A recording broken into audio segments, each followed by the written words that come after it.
अस्सलामुअलैकुम, मैं हूं वैस मंगलवाला और आप देख रहे हैं वर्ल्ड वाइज, दुनिया को देखने का, जांचने का, परखने का एक अलग जाविया। सबसे पहले नजर डालते हैं आज की टॉप स्टोरीज पर। अमरीकी शहर मिनियापोलिस में चर्च से मुंसलिक प्राइमरी स्कूल में फायरिंग, 2 बच्चे हलाक, 18 जख्मी। इंडोनेशिया का दारुल हुकूमत जकार्ता मैदान जंग बन गया, पुलिस और मुजाहिरीन के दरमियान शदीद झड़पें, एक शख्स जाँ बहक। अमरीका में वोटर्स की अक्सरियत ने गजा में इसराइल की जानिब से फ़लस्तीनियों के कत्लेआम को नस्लकुशी करार दे दिया। चीन ने सहफरीकी एटमी मुज़ाकरात को गैर हकीकत पसंदाना करार देते हुए अमरीका और रूस के साथ बैठने से इनकार कर दिया। और अमरीकी सदर डोनाल्ड ट्रंप ने पोस्टल बैलेट के निज़ाम को ख़त्म करने का इंदिया दे दिया। टॉप स्टोरीज आपने देखी नाजरीन। अब बढ़ते हैं खबरों की तफसील की तरफ और सबसे पहले आपको हम लेकर जाते हैं अमेरिका, जहां पर अमेरिकी रियासत मिनेसोटा है, उसका शहर है मिनियापोलिस। वहां पर एक चर्च से मुंसलिक स्कूल पर फायरिंग की गई है और उस फायरिंग में 2 बच्चे हलाक हुए हैं और 18 ज़ख्मी हैं। उनमें से भी कुछ बच्चों की हालत जो है वो इस वक्त ख़तरे में है। अब ये जो वाक़या है, ये अफसोसनाक वाक़या जो है ये पेश आया है जी मिनेसोटा में, और मिनेसोटा का शहर है मिनियापोलिस। यहाँ पर जी एक स्कूल है, एनंसुएशन कैथोलिक स्कूल, जो कि एक कैथोलिक स्कूल है, इसके नाम से ज़ाहिर है। चर्च के साथ मुंसलिक ये स्कूल है। तकरीबन 400 के करीब बच्चे इस स्कूल में पढ़ते हैं और यहाँ पर एक शख्स जो है वो एक लड़का जो है वो दाखिल होता है। उस लड़के के पास हथियार थे और उसने बच्चों पर फायरिंग कर दी और उस फायरिंग के नतीजे में 2 बच्चे हलाक हुए। उसके बाद फिर पुलिस जो है उसने जब इस जगह पर कार्रवाई की तो पुलिस की कार्रवाई में जो जवाबी कार्रवाई थी पुलिस की, उसमें ये जो हमलावर था ये भी हलाक हो गया। और ये जो तालीमी साल है वो यूँ कहिए कि बस शुरू ही हुआ था। इस स्कूल में सिर्फ 2 दिन हुए थे तालीमी साल को शुरू हुए, तो ज़ाहिर है बच्चे जो हैं वो बड़े एक्साइटेड होकर आते हैं। वालिदैन भी अपने बच्चों को बड़ा एक्साइटेड होकर स्कूल भेज रहे होते हैं कि जी नया तालीमी साल शुरू हुआ है, बच्चे जाकर तालीम हासिल करेंगे। बच्चे भी बड़े एक्साइटेड होते हैं, लेकिन तालीमी साल के शुरू होते ही 2 दिन बाद ही ये अफसोसनाक वाक़या पेश आया। पुलिस चीफ जो हैं ब्रायन ओहारा, उन्होंने प्रेस कॉन्फ्रेंस की और उन्होंने बताया कि जी जो बच्चे हलाक हुए हैं उनमें से एक की उम्र थी 8 साल, दूसरे की उम्र थी 10 साल। और उन्होंने ये बताया कि ये जो हमलावर था उसके पास 3 मुख्तलिफ हथियार मौजूद थे। एक राइफ़ल थी, एक शॉटगन थी और एक पिस्टल मौजूद थी। अब अमेरिका में हथियार ख़रीदना बहुत आसान है, उसके लिए किसी किस्म के कोई लाइसेंस दरकार नहीं होते। बहुत सारे लोग जो हैं वो इस हवाले से आवाज़ उठाते हैं कि जब ड्राइविंग के लिए लाइसेंस की ज़रूरत होती है तो फिर हथियारों के लिए लाइसेंस क्यों ज़रूरी नहीं है। लेकिन ये जो गन लॉज़ हैं वो इम्प्लीमेंट नहीं किए जाते सही तरीके से, और ये एक और अफसोसनाक वाक़या जो है वो पेश आया है अमेरिका में। और इस मरतबा इस हवाले से भी बात की जा रही है कि ये शख्स जो है ये बहुत ज़्यादा मुतासिर था एंटी रिलीजियस जो हेट स्पीच होती है सोशल मीडिया पर, उससे ये बहुत ज़्यादा मुतासिर था और इसने इस जो जुर्म किया है, इस जुर्म को एंटी कैथोलिक या एंटी क्रिश्चियन जुर्म भी कहा जा रहा है। आगे बढ़ते हैं और आपको लेकर चलते हैं इंडोनेशिया की तरफ, जहां पर दारुल हुकूमत जकार्ता वो इस वक्त मैदान जंग बन चुका है और वहां पर सूरत हाल ये है कि शदीद मुजाहरे हो रहे हैं और ख़ास तौर पर तलबा तंजीमें जो हैं वो मुजाहरे कर रही हैं। और इन मुजाहरों की जो वजह है वो बेसिकली तो हुकूमत के ख़िलाफ़ एहतजाज था, लेकिन अब ये वजह बढ़ चुकी है क्योंकि इन मुजाहरों में एक शख्स हलाक भी हुआ है और कई लोग ऐसे हैं जो कि पुलिस क्रैकडाउन की वजह से ज़ख्मी भी हुए हैं। अब ये मुजाहरे जो हैं उनकी तफसील हम आपको बताते हैं। एक शख्स इनमें जाँ बहक हुआ है, दर्जनों अफराद इनमें ज़ख्मी हुए हैं। और जकार्ता में बेसिकली हुआ ये कि जो पुलिस की गाड़ी थी उसकी टक्कर से एक वो जो बाइक राइड शेयरिंग ऐप्स होती हैं उनका एक ड्राइवर था वो हलाक हुआ है। और उसके बाद फिर कशीदगी में इजाफ़ा हुआ है। जुमे के रोज़ फिर तलबा तंजीमों ने एहतजाज की कॉल दी कि हम एक बहुत बड़ा एहतजाज करेंगे और पुलिस हेडक्वार्टर के सामने जो है वो एहतजाज का ऐलान किया गया था। और बेसिकली हो ये रहा था कि जो स्टूडेंट्स हैं वो एहतजाज कर रहे हैं कानून साज़ों की तनख्वाहों और पार्लिमानी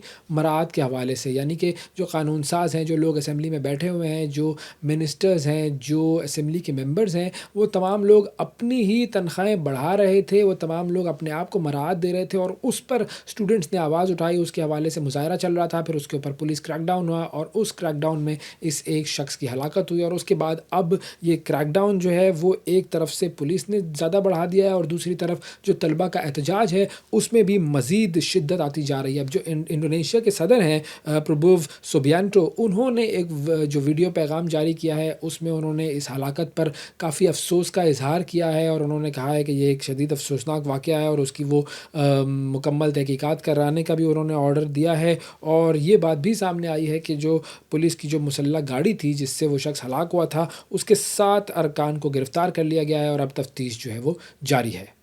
आगे बढ़ते हैं और बात करते हैं अमेरिका की, जहां पर एक सर्वे किया गया है और इस सर्वे में एक बड़ा हैरत अंगेज़ मामला सामने आया है। और ज़ाहिर है ये मामला जो है ये हम काफ़ी दिन से उठा ही रहे थे कि अगर दुनिया की बात की जाए इस वक्त, तो इज़राइल और फ़लस्तीन के मामले पर इस वक्त दुनिया की जो हुकूमतें हैं उनका स्टांस जो है वो इज़राइल की तरफ है, वो इज़राइल की तरफदारी कर रही हैं, लेकिन जो अवाम है वो फ़लस्तीन के साथ हैं। अब अमेरिका की एक यूनिवर्सिटी है, उसने एक सर्वे किया है और इस सर्वे में निस्फ जो वोटर्स हैं उन्होंने ये कहा है कि हमें यकीन है कि इज़राइल जो है वो फ़लस्तीन में जेनोसाइड कर रहा है। अब से कुछ अरसे पहले तक हम देखते थे कि जेनोसाइड का लफ्ज़ ही इस्तेमाल नहीं किया जाता था, नस्लकुशी का लफ्ज़ ही इस्तेमाल नहीं किया जाता था और लोग बड़ा डरते थे इस लफ्ज़ को इस्तेमाल करने से। लेकिन अब इस सर्वे में ये बात सामने आई है कि अमेरिका के जो लोग हैं वो ये मानते हैं कि इज़राइल नस्लकुशी में मुलव्विस है। दूसरी तरफ अगर हम इज़राइल की बात करें तो इज़राइल की नस्लकुशी जारी है। ताज़ा हमलों में भी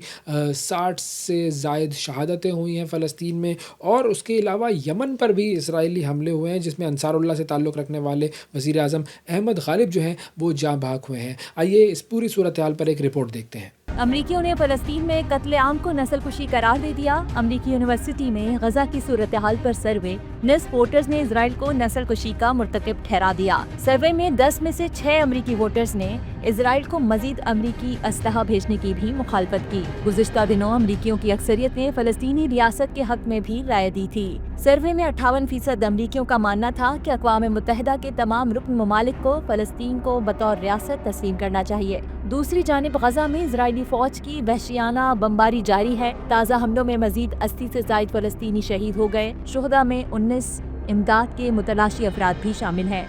उधर यमन के वज़ीर आज़म अहमद ग़ालिब इजरायली हमले में जाँ बहक हो गए। अहमद ग़ालिब हौसियों की अक्सरियती तंजीम अंसारुल्लाह से ताल्लुक़ रखते थे। अंसारुल्लाह ने अहमद ग़ालिब को पिछले साल 10 अगस्त को वज़ीर आज़म मुकर्रर किया था। वो हौसियों की सुप्रीम सियासी कौंसिल के रुकन थे।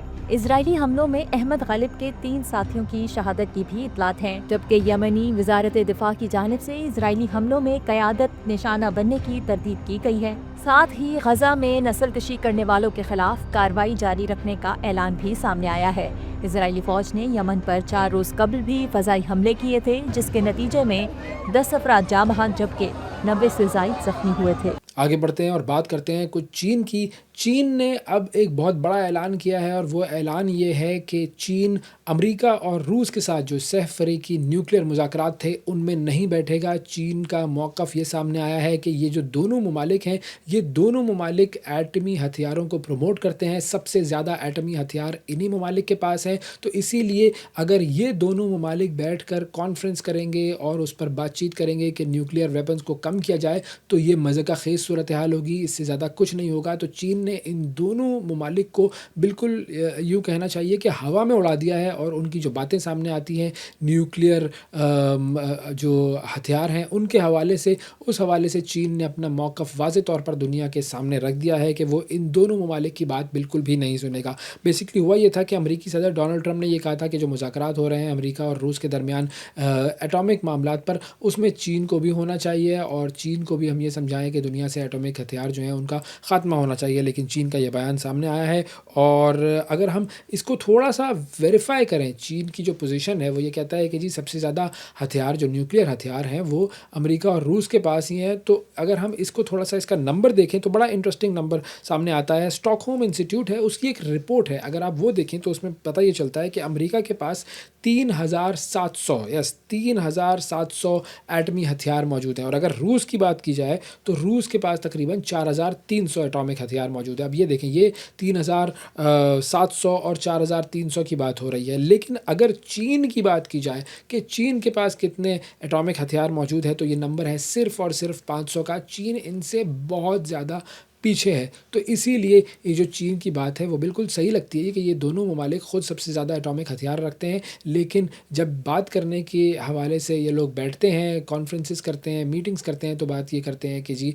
न्यूक्लियर हथियारों को कम होना चाहिए, तो इसीलिए इनके कॉल और फ़ेल में तज़ाद है।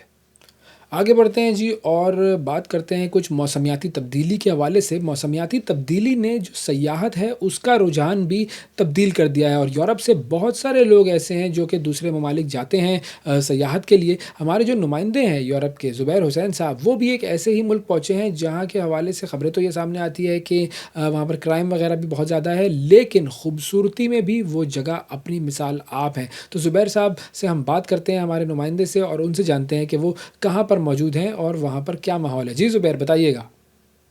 जी, इस वक्त मैं मौजूद हूँ साउथ अफ्रीका के शहर जोहान्सबर्ग में। जोहान्सबर्ग इस वक्त पूरे अफ्रीका में सयाहत के हवाले से एक मुनफरिद मकाम रखता है। यूरोप की अगर बात की जाए तो यूरोप इस वक्त कयामत खेज गर्मी का शिकार है। यूरोप की गर्मी की वजह से सयाहों ने यूरोप से हट कर अब ऐसे मुल्कों और ऐसे खितों का इंतखाब करना शुरू किया है जहां पर दर्जा हरारत गर्मियों में निस्बतन कम रहे। जोहान्सबर्ग का जो दर्जा हरारत है वो निस्बतन कम है इस वक्त, और इसी वजह से यहाँ पर सयाहों का तांता बंधा रहता है। यहाँ की मालियाती रिपोर्ट 2024-2025 के मुताबिक सयाहों ने जो है वो 2.6 मिलियन से रिकॉर्ड को तजावुज करके 3.8 मिलियन तक पहुंचा दिया है। यानी कि 3.8 मिलियन यहाँ पर साल में सयाह जो है वो जोहान्सबर्ग को विजिट करने आते हैं। जोहान्सबर्ग की खूबसूरती की बात की जाए तो जोहान्सबर्ग में ना सिर्फ खूबसूरती है बल्कि ऐसे एडवेंचर भी हैं कि जो वो दुनिया के अंदर शायद ही कहीं पर नजर आए। यहाँ का लायन सफारी पार्क की बात की जाए तो लायन सफारी पार्क में वाइल्ड लाइफ का जो है वो नज़ारा एक इंतहाई मुख्तलिफ तरीके से दिखाया जाता है। दूसरी तरफ अगर बात करें यहाँ की जो लग्जरियस लाइफ है तो उस हवाले से मोंटे कसिनो जो है वो एक अहमियत का हामिल है, क्योंकि यहाँ पर मोंटे कसिनो में दिन में भी रात का समा लगा रहता है और एक ऐसी जो है वो फेरी टेल बनाई गई है मोंटे कसिनो में कि जो सयाहों को अपनी तरफ खींचती है। स्वेटो टाउनशिप की बात की जाए तो स्वेटो टाउनशिप के अंदर नेल्सन मंडेला का जो घर है वो सयाहों की तवज्जो का मरकज बना रहता है। कॉन्स्टिट्यूशन हिल में उस सेल का लोग नजारा करना चाहते हैं कि जहां पर नेल्सन मंडेला ने अपनी कैद गुजारी। दूसरी तरफ अगर बात की जाए यहाँ के अपार्टहेड म्यूजियम की, तो अपार्टहेड म्यूजियम के अंदर भी कुछ नस्ली इम्तियाज को कुछ यूं दिखाया गया है कि नस्ली इम्तियाज का जो उरूज था वो भी अवाम की तरफ आया है और जो नस्ली इम्तियाज का जो जवाल है वो भी अवाम की तरफ आया हो जाती है। इस वक्त साउथ अफ्रीका के अंदर सयाहत का मरकज बना हुआ है। बहुत शुक्रिया अदा करेंगे। ज़ुबैर हुसैन हमारे नुमाइंदे मौजूद थे जी। साउथ अफ्रीका के हवाले से बात हो रही थी, साउथ अफ्रीका के टूरिज़्म के हवाले से बात हो रही थी। और अब बात करते हैं जी कुछ अमेरिका की, जहां पर डोनाल्ड ट्रंप ने एक नया शोशा छोड़ा है, और वो नया शोशा ये है कि डोनाल्ड ट्रंप साहब फरमाते हैं कि मैं अमेरिका में जो पोस्टल बैलेट सिस्टम है, यानी कि वो सिस्टम कि जिसके ज़रिए लोग अर्ली वोटिंग करते हैं और पोस्टल जो तरीका है उससे अपना वोट जो है वो पोस्ट के ज़रिए भिजवा देते हैं, उस तरीके को ख़त्म करना चाहता हूँ। अब ये जो डोनाल्ड ट्रंप का शोशा है, इस हवाले से हम बात करेंगे कि ये मामला क्या है, क्यों डोनाल्ड ट्रंप को पोस्टल बैलेट से एतराज़ हो गया, और डोनाल्ड ट्रंप साहब क्या चाहते हैं कि ये जो पोस्टल बैलेट है, अगर इससे कोई शिकायत है डोनाल्ड ट्रंप साहब को, तो फिर आगे होगा क्या अमेरिका में। हमारे साथ सद्दाम तुफैल साहब मौजूद हैं, हमारे नुमाइंदे हैं, अमेरिका से हमें ज्वाइन कर रहे हैं। अस्सलाम वालेकुम सद्दाम, बहुत शुक्रिया आपका, प्रोग्राम के लिए आपने वक्त निकाला। सबसे पहले मैं ये जानना चाहूँगा कि जो सदारती हुक्मनामा है डोनाल्ड ट्रंप साहब का, कि जिसमें उन्होंने इंदिया दिया है कि जी पोस्टल बैलेट के निज़ाम को मैं ख़त्म कर दूंगा, ये क्या मुमकिन है ये? प्रेसिडेंट ट्रंप का ये बयान सामने आया है कि जो मेल्स के ज़रिए वोट कास्ट किए जाते हैं, या वोटिंग मशीन के हवाले से भी कुछ बात की गई कि वो इसे, क्योंकि वो शफाफ बनाना चाहते हैं इंतखाब के अमल को, तो वो इसे ख़त्म करना चाहते हैं। तो सवाल यहाँ पर ये उठता है कि सबसे पहले जो समझने की बात है वो ये है कि यूनाइटेड स्टेट्स, यहाँ पर जो रियासतें हैं, वहाँ की जो लेजिस्लेशन है उसका सारा इख्तियार रियासतों के पास है। तो अगर उन्होंने ये बयान दिया है, और आई डोंट नो किस कॉन्टेक्स्ट में उन्होंने ये बयान दिया है, तो ये इतना आसान नहीं है यूनाइटेड स्टेट्स में इस तरह की तब्दीली लाना, क्योंकि रियासतें बाइख्तियार हैं यहाँ पे। जी। अच्छा, अब ट्रंप साहब जो हैं वो ये फरमाते हैं कि ये जो पोस्टल बैलेट का सिस्टम है, इसमें बड़ी धांधली होती है, बड़ी जालसाजी होती है और बड़ी धोखाधड़ी होती है। तो अब ये जो इनके दावे हैं, इन दावों को इन्होंने किसी तरीके से प्रूव किया है, कोई शवाहिद हैं कि ये मामला वाकई ऐसा है? वो जो मेल इन स्कैम जिसे हम कहते हैं, या मैसिव फ्रॉड की जब बात की जाती है तो उनका ये ख्याल है कि ये जो मेल के ज़रिए जो वोटिंग होती है ये शफाफ नहीं होती। लेकिन यहाँ पर सोचने की बात यह है, फिर उन्होंने ये भी कहा कि दुनिया में अब कहीं पर भी मेल्स के ज़रिए वोटिंग का जो इंतखाबी अमल है वो कहीं पर भी राइज नहीं है। लेकिन यहीं पर अगर हम इंटरनेशनल IDEA के मुताबिक जो रिपोर्ट है कि दुनिया में इस वक्त भी 34 यानी 34 ममालिक ऐसे हैं जहाँ पर मेल के जरिए वोटिंग की जाती है, जिनमें तरक्की याफ्ता ममालिक शामिल हैं। और इसके साथ साथ जब हम जो गैर जानिबदार माहिरीन हैं जैसे EAC है या पॉलिसी सेंटर या दीगर है, उन्होंने ये बात कही है कि जो मेल्स के जरिए वोटिंग का सिलसिला है ये शफाफ है और ये जिसे हम कहते हैं कि ये ऑथेंटिक है। और जिस पे वो ये एग्जांपल देते हैं, मिसाल देते हैं कि ओरिगोन जो स्टेट है वहाँ पर 19 सालों में यानी 19 ईयर्स 19 सालों में महज 15 ऐसे वाकयात रिपोर्ट हुए जिसमें मेल के जरिए वोटिंग में स्कैम किया गया हो। तो ये तादाद तो बिल्कुल ना होने के बराबर है कि अगर इतने मामूली सतह के वाकयात को इशू बनाया जाए कि तो ये तो बिल्कुल जिसे हम कहते हैं कि ना होने के बराबर है। और अगर हम फ़र्ज़ करते हैं कि ये मामला डोनाल्ड ट्रंप साहब जैसा वो कह रहे हैं वैसा कर देते हैं और ये पोस्टल बैलेट वगैरह ख़त्म कर देते हैं, तो जो मिड टर्म इलेक्शंस होने हैं उन इलेक्शंस पर इस चीज़ का क्या असर पड़ेगा? और जो सियासी असरात हैं, जो पॉलिटिकल इम्पैक्ट है इस फ़ैसले का, वो क्या होगा? और ख़ास तौर पर अगर हम बात करें डेमोक्रेट्स जो हैं, डेमोक्रेटिक पार्टी के जो लोग हैं, उनके ऊपर इस चीज़ का क्या असर होगा? बहुत अच्छा क्वेश्चन किया अवैस आपने। और बिल्कुल जो ज़्यादा इससे मुतासिर होगा अगर हम 2026 के इलेक्शंस की बात करते हैं तो ऑफ कोर्स के डेमोक्रेट्स इससे ज़्यादा मुतासिर होंगे क्योंकि उनके जो वोटर्स हैं उसमें उम्र रसीदा लोग ज़्यादा हैं। इसके साथ साथ ज़ाहिर के लोग मुतासिर होते हैं। अब माजूर लोग जो हैं, उम्र रसीदा लोग हैं जो चल फिर नहीं सकते हैं या इसके साथ साथ किसी माजूरी का शिकार हैं, तो उनके लिए ईजी नहीं है कि वो वोट कास्ट करने जाएं। और उनकी ज़ाहिर है कि एक जो मोबिलाइजेशन जिसे हम कहते हैं वो इजी नहीं है। लेकिन वहाँ पर ये भी सोचने की बात है कि वो रियासतें जहाँ पर रिपब्लिकन का वोट बैंक है वहाँ पर भी तो ये मेल इन वोटिंग जो है ये राइज है। तो लेकिन ज़्यादा असर आपकी बात सही है कि डेमोक्रेट्स को पर यह असरअंदाज होगा। और इसके साथ साथ एक और बात भी मैं आपको बताता चलूँ कि यूनाइटेड स्टेट्स का जो लाइफ स्टाइल है वो बहुत फास्ट है। तो बहुत से लोग, इट्स नॉट नेसेसरी कि जी माजूर हैं या उम्र रसीदा हैं वही लोग सिर्फ मेल के जरिए वोट करते हैं, ऐसा नहीं है। बहुत से लोग जो मसरूफ है, कारोबारी हजरात होते हैं, लोगों की ज़ाहिर जॉब्स या बिजनेस या इस वजह से भी बहुत से लोग इसका फ़ायदा उठाते हैं। तो अब इस पर सोचने की बात यह है कि डेमोक्रेट्स क्या करते हैं। तो ऑफ कोर्स ऐसा पॉसिबल है कि अगर ऐसा किसी भी तरीके से कोई कानून वो लाने में कामयाब हो जाते हैं तो फिर डेमोक्रेट ज़ाहिर है कि डेमोक्रेट्स जब वो कानून का दरवाज़ा खटखटाएंगे उसके बाद फिर ये तो अब कुछ भी कहना कब्ल वक्त होगा। तो अब ये जो फ़ैसला है डोनाल्ड ट्रंप साहब का, इसके खिलाफ क्या कोई कानूनी चैलेंजेस जो हैं वो भी मुतवक्के हैं?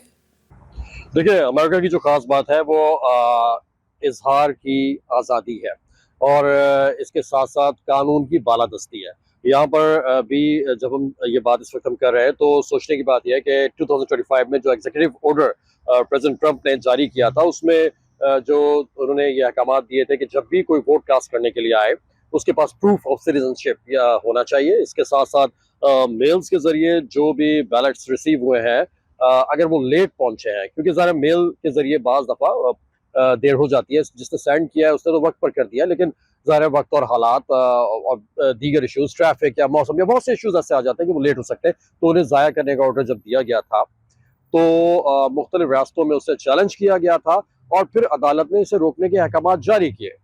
तो इसे कहते हैं कि कानून की बालादस्ती, जो कि यूनाइटेड स्टेट्स की एक अहम बात है। तो ऑफकोर्स जब ऐसा होगा तो ज़ाहिर है कि चैलेंजेस का सामना तो उन्हें फिर करना पड़ेगा।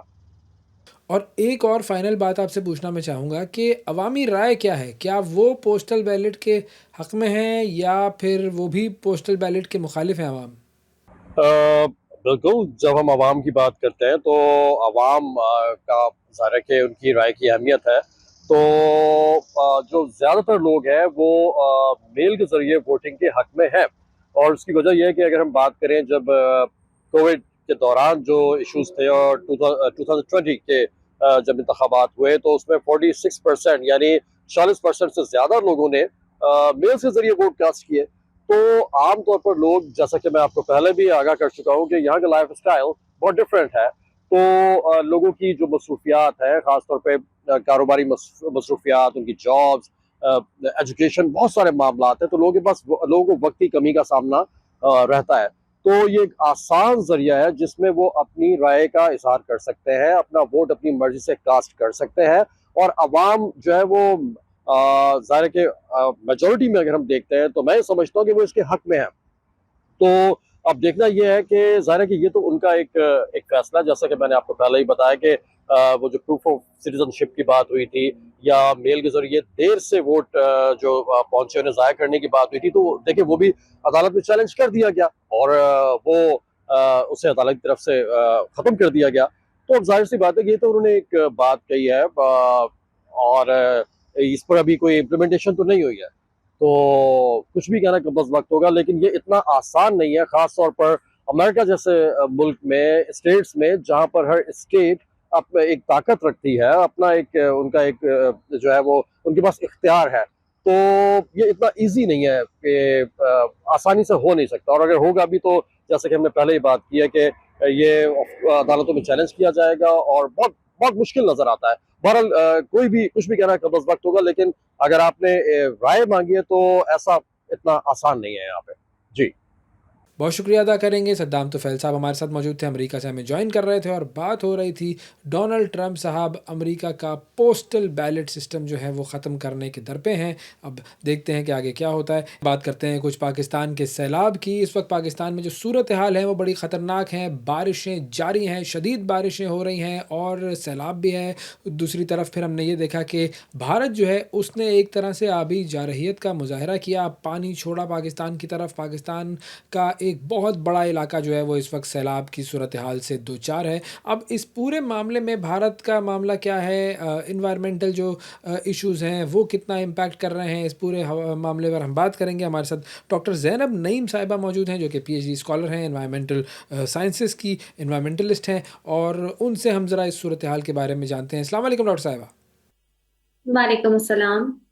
बहुत शुक्रिया मैम, आपने प्रोग्राम के लिए वक्त निकाला। सबसे पहले मैं चाहूँगा कि अब देखें पाकिस्तान की जो इस वक्त सूरत हाल है वो बड़ी गंभीर सूरत हाल है, और अगर हम माजी का मुताला करें तो गुज़िश्ता 4 दहाइयों में इस तरह की सूरत हाल शायद हमने नहीं देखी हैं। लेकिन माजी में भी बारिशें हुई हैं, लेकिन जो माहिरीन हैं वो अब इन बारिशों का मवाजना कर रहे हैं 1980s की जो बारिशें, लेट 80s में जो हुई थी बारिशें, उनसे मवाजना किया जा रहा है। मुझे ये बताएं कि मौसमियाती तब्दीली का इसमें कितना असर है इस पूरी सूरत हाल में?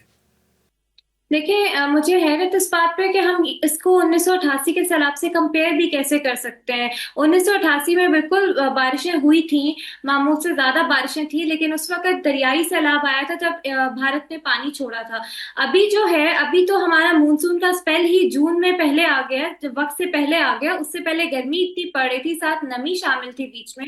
तो उसके साथ साथ जो है क्लाउड बस्ट जैसे मामला जो है वो कॉमन हो गए। ये हमने 1988 में नहीं देखा था। फिर हमने देखा कि हमारा अर्बन फ्लडिंग का मामला बढ़ रहा है और मुसलसल बारिशें इतनी शदीद हो रही हैं कि ऊपर से ग्लेशियाई झीलें साथ साथ पिघल रही हैं, साथ साथ लैंडस्लाइडिंग हो रही है। तो ये बिल्कुल कंपैरिजन गलत है। ये क्लाइमेट चेंज है। 1988 के बाद हमने 2010-11 में भी सैलाब देखे, 2022 के भी देखे, 2022 के बाद मुसलसल हम लोकल सैलाब देख रहे हैं।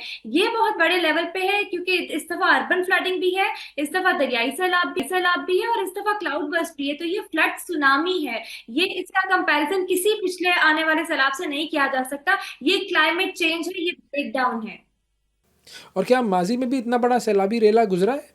देखिए, हमें ये देखने की जरूरत है कि माजी में 1988 की ही अगर हम बात कर लें, या चले 10-11 की बात कर लें, तो भी इस लेवल का इंफ्रास्ट्रक्चर और कंस्ट्रक्शन इतनी ज्यादा नहीं थी। हमने ना अपने दरियाओं की गुजरगाहों पे इतना इंफ्रास्ट्रक्चर तामीर कर दिया है, इतनी हाउसिंग सोसाइटीज बना दी हैं कि हमें लगता था दरिया सूख रहे हैं, ये कभी भर नहीं सकते। लेकिन अब हमने देख लिया कि वो अपने पुराने रास्ते पर वापस आए हैं, क्योंकि वो भर सकते हैं अगर हमारे हमसाया ममालिक में भी क्लाउड बस्ट और सैलाबी सूरत हाल बनती है। ना भी बने तो भी वो आबी जारियत करते हैं। तो हमारी ये मिस प्लानिंग थी कि हमने वहां सोसाइटीज बनाई और हमने उसकी गुजरगाह को बिल्कुल तंग कर दिया। अब यही मसला बन रहा है कि पहाड़ों के आगे भी सोसाइटीज बनी हुई है, जब रेले आते हैं अपने रास्ते पे तो आगे तबाही मचती है। तो ये हमारी मिस प्लानिंग हुई है, और ये पहले हमने इस तरह के नहीं देखे। रेले आते थे, लेकिन जो तबाही का लेवल है वो इसलिए ज्यादा है कि हमने उसके रास्ते और तंग कर दिए। तो हम ये कह सकते हैं कि जो पानी है वो अपने ही रास्ते से गुजर रहा है और ये अनप्रेसिडेंटेड नहीं है। ये बिल्कुल हमें पता था कि यहाँ पानी के रेले आते हैं, ये अपनी गुजरगाह से ही जा रहे हैं, उसने कोई नई गुजरगाह नहीं बनाई। हाँ, लेकिन जहाँ पे क्लाउड बर्स्ट हो रहा है वहां पे पानी बहुत ज्यादा आ रहा है। जहाँ पे जो है वो दरिया के ऊपर बिल्कुल कंस्ट्रक्शन हुई हुई है, या पहाड़ों से आने वाली नदियों के ऊपर कंस्ट्रक्शन हुई हुई है, वहां पे लोग परेशान हो रहे हैं कि ये कहाँ से रेले आ गए। वो हमारे मुल्क में सैलाबी रेले जो पहाड़ों से भी आते हैं, हिल टॉरेंट्स, हमें मालूम है कि 14 बड़े हिल टॉरेंट्स हैं, उसमें 10 बिलियन क्यूबिक मीटर पानी जो है वो हर साल समंदर में जाता है इन पहाड़ों से। तो ये कोई नई बात नहीं है। हमें परेशानी इसलिए हो रही है कि बीच में सैलाब, इन जगहों से क्लाउड बस्ट जैसे मामला हमने कभी देखे नहीं थे, इतना मामूल जो बन गए हैं। अब क्योंकि साथ साथ क्लाउड बस्ट भी हो रहा है, तो इस वजह से ये हमें लग रहा है कोई नई चीज है, पर ये नई चीज नहीं है। ये उसका रास्ता है, हम रास्ते में खड़े में, पानी अपना रास्ता ले रहा है। लेकिन जो महकमा मौसमियात का जो बयान था उसके मुताबिक फिर क्या क्लाउड बर्स्ट नहीं था? बारिशें शुरू हुई तो क्लाउड बर्स्ट, देखिए बुनेर में क्लाउड बर्स्ट था, बाकी जगहों पे शदीद बारिशें हुई। आपके गिलगित में जो है वो क्लाउड बर्स्ट हुआ, बाबूसर साइड पे।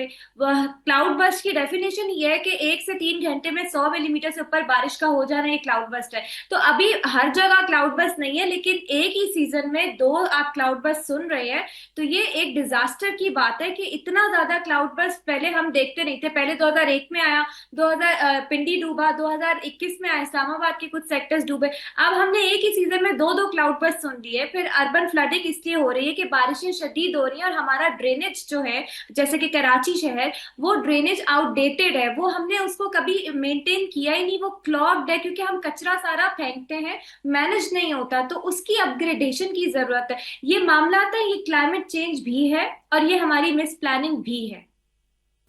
अच्छा, अब ये सैलाब जो है ये तो हमारे यहाँ पर एक यूँ कहिए कि हर साल का मामूल बन गया है, लेकिन 2022 के सैलाब से अगर हम आज को कंपेयर करें तो क्या चीज़ आपको लगता है कि इन दोनों सालों में जो सैलाब आए थे उनमें मुश्तरक है? हमने क्या सीखा है और इस सिचुएशन को मिटिगेट करने के लिए क्या इकदामात किए गए हैं आपके ख्याल में?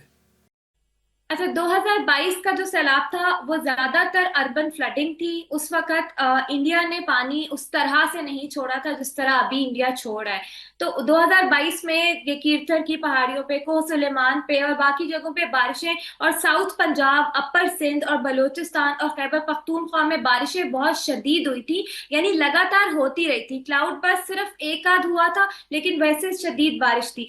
तो 2022 में अर्बन फ्लडिंग का मामला ज्यादा था। 2025 में क्लाउड बर्स्ट है, 2025 में दरियाई सैलाब है, 2025 में आपका ये इंडिया ने पानी छोड़ा, 2025 में ही आपके अर्बन फ्लडिंग भी हो रही है। तो इसका अगर हम 2022 से मवाजना करें, उस वक्त भी हमें लग रहा था मुल्क 1/3 मुल्क डूब गया। तो इस दफा आपका मुल्क जो है, पंजाब का सूबा जो कि आपकी फूड बास्केट है, वो पूरा डूब गया। ठीक है, वो डिस्ट्रिक्ट डूबे, वो जगह बारिश के जेर नजर आई, शदीद बारिश के, जिनमें पहले कभी सैलाब नहीं आया था। और इसका अगर और मवाजना करें तो जो लोग जिनके पत्थरों से जो तबाही हुई खैबर पख्तूनख्वा में, और ग्लेशियाई झीलें एक के बाद एक मुसलसल फट रही है, तो ये उससे बहुत बड़े लेवल की तबाही है। हाँ, जानी नुकसान उस तरह का नहीं हुआ, लेकिन इंफ्रास्ट्रक्चर का नुकसान, आपकी बायोडाइवर्सिटी, आपकी इन्वायरमेंट और माहौल का नुकसान उससे कई गुना ज्यादा हो गया। अच्छा, अब ये भारत वाला जो मामला है, भारत ने पानी छोड़ दिया। भारत जो है वो कभी भी पानी छोड़ सकता है, इस हवाले से कोई कानून है? अगर कानून है तो क्या कहता है? देखिए, इंडस वाटर ट्रीटी इटसेल्फ एक सबसे बड़ा कानून है, और एज पर इंटरनेशनल लॉ क्या पाकिस्तान क्या भारत, दोनों में से कोई एक भी इसको खत्म नहीं कर सकता था, तोड़ नहीं सकता था। इंडिया ने यह हरकत की और इंडिया ने कहा हमने इसको इन अबेयंस कर दिया, यानी हम इसको नहीं मानते। उसका सबूत यह है कि अभी जब इंडिया ने पानी छोड़ा तो हमें एक लेटर जो है वो देखने को मिलता है, जो कि इंडस कमिश्नर के जरिए नहीं मिला। वो हमारे मोफा को लेटर आता है और उस पर लिखा है कि हम पानी रिलीज करने वाले हैं और आपके इधर हाई फ्लड हो सकता है। कोई डेटा नहीं दिया। इंडस वाटर ट्रीटी के तहत आपको बताना होता है कितने क्यूसेक पानी आ सकता है, क्या मामला है, ताकि अगला मुल्क तैयारी करे, क्योंकि पाकिस्तान से पानी नहीं छोड़ा जाता, इंडिया से छोड़ा जाता है। तो इसका मतलब साफ जाहिर है कि वो इंडस वाटर ट्रीटी को नहीं मानते। दूसरी बात ये कि पानी आपकी लाइन ऑफ कंट्रोल है, पानी आपकी लाइफ लाइन है, इस पे किसी किस्म का कोई कॉम्प्रोमाइज नहीं। पाकिस्तान जिस हिसाब से अपना केस स्ट्रॉन्ग कर सकता है इंटरनेशनली करे। पाकिस्तान को इसके लिए कोई भी मेजर लेना पड़े ले, क्योंकि हमारी ज़रात, हमारा मौशी जरिया सब पानी पे डिपेंड करता है, पानी पे कोई कॉम्प्रोमाइज नहीं है। लेकिन उसके लिए जरूरी है कि हम ऑन ग्राउंड अपने घर में, अपने मुल्क में इंटीग्रेटेड वाटर रिसोर्स मैनेजमेंट को स्ट्रॉन्ग करें। जहां जरूरत है डैम बनाएं, जहां जरूरत है रेन वाटर हार्वेस्टिंग करें, जो भी टेक्निक है आप करें, ताकि आपका केस इंटरनली भी स्ट्रांग हो और एक्सटर्नली भी स्ट्रांग हो। ओके, और हमारी जो हुकूमत है पाकिस्तान की, उसका रोड मैप क्या होना चाहिए? क्या उसकी तरफ से एक्टिविटी होनी चाहिए इस सूरत हाल से निपटने के लिए? शॉर्ट टर्म भी बताइए और लॉन्ग टर्म भी बताइएगा प्लीज़। देखिए, क्लाइमेट चेंज पे नेशनल लेवल पे तो हुकूमत, जो हमारा पाकिस्तान क्लाइमेट चेंज एक्ट है, वो कहता है कि आपका एक नेशनल क्लाइमेट चेंज फंड होना चाहिए, जिसमें आपका प्राइवेट सेक्टर का, ह्यूमैनिटेरियन ऑर्गेनाइजेशन और इंडिविजुअल, जो अभी भी देखें लोग इंडिविजुअली इमदाद करते हैं, जो वहां से फंड है उनका, CSR का, ESG के जो भी डोमेस्टिक फाइनेंशियल सोर्सेज हैं, उसको टैप करें उस क्लाइमेट चेंज फंड के जरिए, और आप प्रायोरिटाइज करें जहां जहां क्लाइमेट में इन्वेस्टमेंट जरूरी है। दूसरी strategy, climate smart investment framework बनाए, जिसमें रियल एस्टेट सेक्टर और कंस्ट्रक्शन इंडस्ट्री को शामिल बहस करें, क्योंकि ये दोनों सेक्टर आपके मुल्क में GDP में कंट्रीब्यूट करते हैं, लेकिन इनको कभी पॉलिसी प्लानिंग का हिस्सा नहीं बनाया गया। उनको बताएं कि ये जो आप सोसाइटियां बना रहे हैं, ये क्लाइमेट फ्रेंडली नहीं है और आपकी लोगों की इन्वेस्टमेंट्स डूब रही हैं। फिर क्लाइमेट रिस्क इंश्योरेंस मैकेनिज्म लेके आए, जो आपका बेनजीर इनकम सपोर्ट प्रोग्राम है, उसको क्लब करें। क्लाइमेट अडेप्टिव सोशल प्रोटेक्शन देखें, जो सैलाब आते हैं, किसानों का नुकसान होता है, उसकी भरपाई रिस्क इंश्योरेंस के जरिए हो सकती है, जिसमें माइक्रो फाइनेंस सेक्टर शामिल किया जा सकता है। इसके अलावा पाकिस्तान ये बात करे कि ये हमारे वसाइल हैं, इतना फंड हम कर सकते हैं क्लाइमेट चेंज से निपटने के लिए, लेकिन दुनिया को बताया कि क्योंकि ये तबाही आपने की है, तो अब हमें इस पर रेपरेशंस चाहिए, जो कि हमारा राइट है। हम भीख नहीं मांग रहे, पर ये तबाही के जिम्मेदार आप हैं, और हमें आपने हमको सपोर्ट करना है इसमें। सो आई थिंक अगर ये चीजें हो जाती हैं, तो अगली बार इतने बड़े लेवल से तबाही से पाकिस्तान किसी हद तक अडेप्ट कर सकता है।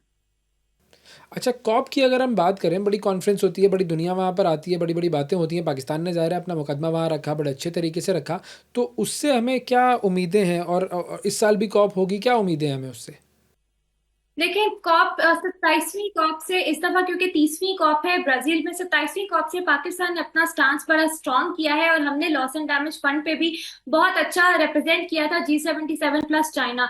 लेकिन अभी इस साल मुझे लगता है कि ये हुकूमत बहुत सीरियस है, और इस साल हम कॉप पे जाके अपना स्टांस और स्ट्रांग करेंगे। जैसे कि अभी प्लास्टिक्स पे कॉन्फ्रेंस हुई, पाकिस्तान ने अपना स्टांस बहुत स्ट्रांग लिया कि जो ममालिक जिनकी वजह से पोल्यूशन हो रही है वो रिस्पॉन्सिबल है, और फाइनेंसिंग मैकेनिज्म लेकर है। इसी तरह कॉप पे भी हम लोग अपना स्टांस यही लेकर जा रहे होंगे कि ये डेटा है, ये तबाही आपकी वजह से हो रही है, हमारे वसाइल इतने हैं, इसके ऊपर जो मामलात हैं वो आपको करने हैं। हम खुद मुख्तार कौम है, और हमारे लिए जो है अपने वसाइल में रहते हुए इतना करना पॉसिबल है। जहां पे मसला बढ़ रहा है, हम वहां पे अपना राइट मांग रहे हैं, और आप बाउंड हैं हमें पे करने के लिए, और हमारे जैसे बाकी ममालिक को पे करने के लिए। मुझे लगता है कॉप में इस साल पाकिस्तान के साथ और ममालिक भी शामिल होंगे। हमारी डिप्लोमेसी स्ट्रांग है, हमने अभी पानी पे भी डिप्लोमेसी की, और इंशाल्लाह हम कॉप पे मजीद कुछ ना कुछ फ्रूटफुल जो है मटेरियलाइज करवा सकेंगे। और अगर माजी की हम बात करें, तो हमने कॉप से क्या हासिल किया है मॉनेटरी बेसिस पर? अभी तक हम कुछ हासिल नहीं कर सके, बहुत सी कमिटमेंट्स हुई, लॉस एंड डैमेज फंड हमें नहीं मिला, अडेप्टेशन फाइनेंसिंग में भी पाकिस्तान को कुछ खास नहीं मिला, और इसके अलावा बाकी जो फंड है उसमें से भी कभी एक मुल्क शामिल हो जाता है, कभी एक मुल्क पैसे खींच लेता है, तो हमें कुछ खास मिला नहीं है पिछली किसी कॉप में भी। बहुत शुक्रिया अदा करेंगे। डॉक्टर ज़ैनब नईम साहिबा हमारे साथ मौजूद थी, इन्वायरमेंटलिस्ट, और बात हो रही थी पाकिस्तान की सैलाबी सूरत हाल की। और नाजरीन, जाते जाते दुआ ये है कि अल्लाह ताला पाकिस्तान के अवाम की, पाकिस्तान की फ़ोर्सेस की, पाकिस्तान की हुकूमत की, जो लोग इस वक्त सैलाब से निमट रहे हैं, सैलाब से मुतासर हैं, उन सब की मदद फरमाए, आमीन। आज के प्रोग्राम में इतना ही। आपसे अगले प्रोग्राम में फिर मुलाकात करेंगे, उस वक्त तक के लिए इजाज़त दीजिए। अल्लाह हाफ़िज़।